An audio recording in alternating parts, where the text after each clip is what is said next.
जिस इंसान को खुद पर भरोसा होता है वो जिंदगी में कुछ ना कुछ मुकाम हासिल कर ही लेता है। बिना भरोसे के किसी चीज को करते रहना ऐसा ही है जैसे किसी हारे हुए खेल को बार बार खेलते रहना। जिस तरह सफलता के लिए मेहनत जरूरी है उसी तरह खुद पर भरोसा होना भी जरूरी है। आज की इस स्टडी मोटिवेशन स्टोरी के जरिए आप समझेंगे कि क्यों खुद पर भरोसा होना बहुत जरूरी है। बहुत समय पहले की बात है। एक आश्रम था जहां दूर दूर से बच्चे पढ़ाई करने के लिए आते थे। उन सब के बीच एक लड़का ऐसा था जो काफी बेवकूफ था और पढ़ाई के मामले में भी बहुत कमजोर था, लेकिन उसे अपने गुरु पर बहुत भरोसा था।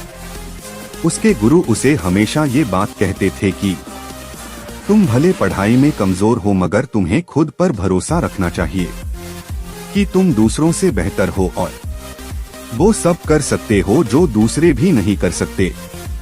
अपने गुरु की कही हर बात को वो शिष्य मानता। आश्रम में मौजूद बाकी शिष्य उससे जलते थे क्योंकि उनके गुरु भी उस लड़के को काफी अच्छा मानते।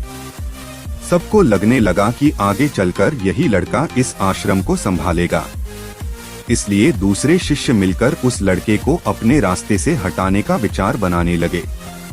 एक दिन वो सब मिलकर उस शिष्य के पास गए और उससे बोले, अगर तुम्हें खुद पर और अपने गुरु की बातों पर इतना ही भरोसा है तो जाओ और सामने वाली पहाड़ी से कूद मार दो। अगर तुम्हारा भरोसा पक्का होगा तो तुम्हें कुछ नहीं होगा।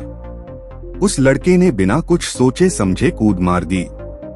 उसके कूद मारते ही सभी को यकीन हो गया अब वो नहीं बचेगा और वो लोग उसे ढूंढते हुए पहाड़ी से नीचे आए। जब वो नीचे पहुंचे तो उन्होंने देखा कि पहाड़ी के नीचे एक तालाब था और वो लड़का उसमें मजे से तैर रहा था।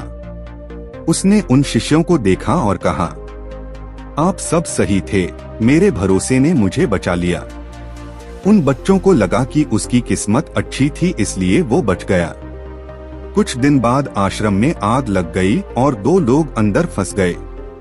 सभी शिष्यों को फिर से बहाना मिल गया और उन्होंने उस शिष्य से कहा कि अगर तुम्हें अपने गुरु से सच में लगाव है तो तुम अंदर जाओ और उन दोनों को बचा लो।